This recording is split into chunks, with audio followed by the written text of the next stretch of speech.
नमस्कार विद्यार्थी मित्रांनो, स्वागत आहे तुमचं आपल्या यूट्यूब चॅनलवरती. तर मित्रांनो, महाराष्ट्र राज्य माध्यमिक व उच्च माध्यमिक शिक्षण मंडळ कार्यालयाअंतर्गत विविध पदांची भरती निघाली आहे. तर यामध्ये मित्रांनो, मुख्य लिपिक, वरिष्ठ लिपिक, त्याचबरोबर निम्न श्रेणी लघुलेखक असे एकूण 23 पदांची रिक्त पदांची जाहिरात प्रसिद्ध झाली आहे. तर मित्रांनो, याचे अर्ज कधी सुरू होणार आहेत ते पण आपण माहिती पाहणार आहोत. त्यासाठी व्हिडिओ शेवटपर्यंत बघा आणि चॅनलला सबस्क्राईब करा. शिक्षण आयुक्तालय राज्यस्तरावरील कार्यालयातील पदे भरती परीक्षा 2023. तर मित्रांनो, ही जी भरती आहे ती महाराष्ट्र राज्य माध्यमिक व उच्च माध्यमिक शिक्षण मंडळ या कार्यालयाअंतर्गत ही 23 एकूण रिक्त पदांची भरती निघाली आहे. यामध्ये एकूण मुख्य लिपिकचे 6 पदे आहेत, वरिष्ठ लिपिकची 14 पदे आहेत, त्याचबरोबर निम्न श्रेणी लघुलेखकची 3 पदे रिक्त आहेत. 3 पदांची मिळून 23 पदे रिक्त आहेत.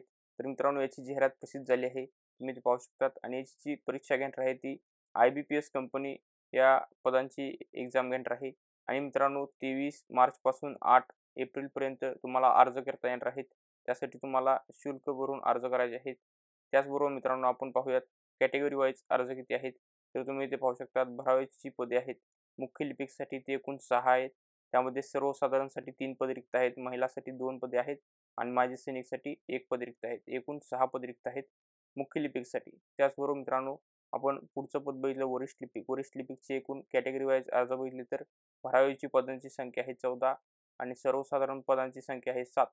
त्याचबरोबर महिलांसाठी 2 पदे रिक्त आहेत आणि माजी सैनिकांसाठी 2 पदे रिक्त आहेत आणि प्रावीण्यप्राप्त खेळाडूसाठी एकूण 1 पद रिक्त आहे. त्याचबरोबर मित्रांनो, पुढचे जे पद आहे निम्न श्रेणी लघुलेखक, त्यासाठी एकूण 3 पदे रिक्त आहेत. त्यासाठी सर्वसाधारणमध्ये 2 पदे रिक्त आणि महिलांसाठी 1 पद रिक्त आहेत.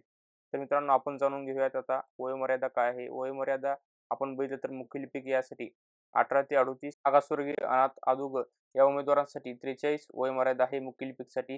तसेच प्रावीण्यप्राप्त खेळाडू मागाससाठी 43, त्याचबरोबर मागासवर्गीय, अनाथ, अदोगर यासाठी 43, त्याचबरोबर माजी सैनिकी, आणीबाणी व अल्पसेवा राजदिष्ट अधिकारी यासाठी मागाससाठी वयोमर्यादा आहे 38 प्लस सेवा प्लस कालावधी प्लस 3 वर्षे. त्याचबरोबर मागासवर्गीय, अनाथ प्लस अदोगर 43 प्लस सेवा कालावधी प्लस 3 वर्षे अशी वयोमर्यादा आहे.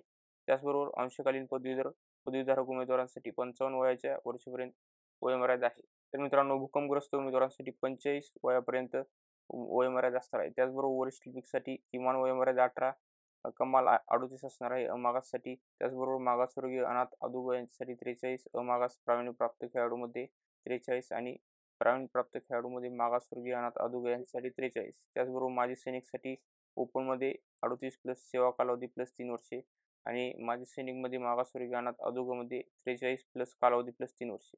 त्याचबरोबर अंशकालीन पदवीधारक यांच्यासाठी 55 वर्षे आणि दिव्यांग, प्रकल्पग्रस्त, भूकंपग्रस्त यांच्यासाठी 45 वर्षे. तसेच निम्न श्रेणी लघुलेखक यांच्यासाठी किमान वयोमर्यादा आहे 18 आणि कमाल वयोमर्यादा आहे अमागासमध्ये 38. तसेच मागासवर्गीय, अनाथ, अदोगर यांच्यासाठी 43. खेळाडूंमध्ये आपण 30 वयोमर्यादा बघितली. अमागासमध्ये 43 आहे. मागासवर्गीय, अनाथसाठी 43 आहे. त्याचबरोबर अमागासमध्ये 38 प्लस सेवा कालावधी प्लस 3 वर्षे ही माजी सैनिकसाठी वयोमर्यादा असणार आहे. त्याचबरोबर मागासवर्गीय, अनाथ, अदोगर यांच्यासाठी 43 प्लस सेवा कालावधी प्लस 3 वर्षे आणि अंशकालीन पदवीधर या उमेदवारांसाठी 55 आणि वयाच्या 45 वर्षापर्यंत ही वयोमर्यादा असणार आहे दिव्यांग, प्रकल्पग्रस्त, भूकंपग्रस्त उमेदवारांसाठी. यासाठी शैक्षणिक पात्रता आहे मुख्य लिपिक आणि वरिष्ठ लिपिक यांच्यासाठी मान्यताप्राप्त विद्यापीठाची कोणत्याही शाखेची पदवी उत्तीर्ण असणं आवश्यक आहे. त्याचबरोबर टंकलेखक, संगणक टंकलेखक, मराठी 30 शब्द प्रति मिनिट आणि इंग्रजी 40 शब्द प्रति मिनिट शासकीय वाणिज्य प्रमाणपत्र उत्तीर्ण असणे आवश्यक आहे. मुख्य लिपिक पदासाठी किमान 2 वर्षाचा शासकीय निमशासकीय कार्यालयात वरिष्ठ लिपिक पदाचा अनुभव असल्याचा आवश्यक आहे आणि वरिष्ठ लिपिक पदासाठी किमान 2 वर्षांचा शासकीय निमशासकीय कार्यालयातील कनिष्ठ लिपिक किंवा लिपिकनी टंकलेखक पदाचा अनुभव असणे आवश्यक आहे. तसेच MSCIT परीक्षा उत्तीर्ण होणे आवश्यक आहे. तसेच लघुलेखक निम्न श्रेणी या पदासाठी मान्यताप्राप्त विद्यापीठाची कोणत्याही शाखेची पदवी उत्तीर्ण असणे आवश्यक आहे. टंकलेखन किंवा संगणक टंकलेखन यासाठी मराठी 30 शब्द प्रति मिनिट आणि इंग्रजी 40 शब्द प्रति मिनिट किंवा इंग्रजी व मराठी लघुलेखन 100 शब्द प्रति मिनिटचे शासकीय वाणिज्य प्रमाणपत्र उत्तीर्ण असणे आवश्यक आहे. MSCIT परीक्षा उत्तीर्ण असणे आवश्यक आहे. तर त्याचबरोबर मित्रांनो, आपण अभ्यासक्रम बघितला तर मराठी, इंग्रजी, सामान्य ज्ञान, बौद्धिक चाचणी एकूण जे प्रश्न विचारण्यात येणार आहेत 200 प्रश्न 200 गुणांसाठी असणार आहे. प्रत्येक विषयांसाठी प्रश्न असणार आहे 50 आणि त्यांसाठी गुण असणार आहेत 50. टोटल आपण बघितलं 200 गुणांची ही तुमची परीक्षा घेण्यात येणार आहे. त्यामध्ये परीक्षेचा कालावधी 120 मिनिटांचा आहे. ज्या पदांकरिता पदवी ही कमीत कमी अर्हता आहे अशा पदांकरिता परीक्षेचा दर्जा भारतातील मान्यताप्राप्त विद्यापीठाच्या परीक्षेच्या दर्जाच्या समान राहील. तर मित्रांनो, ग्रॅज्युएट लेव्हलची तुमची एक्झाम होणार आहे आणि त्यापैकी मराठी व इंग्रजी या विषयांच्या प्रश्नपत्रिकेचा दर्जा उच्च माध्यमिक शालांत परीक्षेच्या इयत्ता 12वीच्या दर्जाच्या समान राहील. तर मित्रांनो, मराठी इंग्रजी हे जे विषय असणार आहेत यांच्यासाठी तुम्हाला जे लेवल असणार आहे एक्झाम लेवल ते 12th लेवलचं असणार आहे आणि सामान्य ज्ञान आणि बौद्धिक चाचणी याचं तुम्हाला जे लेवल असणार आहे ते ग्रॅज्युएट लेवलचं असणार आहे. परीक्षेचं स्वरूप आपण बघितलं तर कॉम्प्युटर बेस्ड एक्झाम असणार आहे.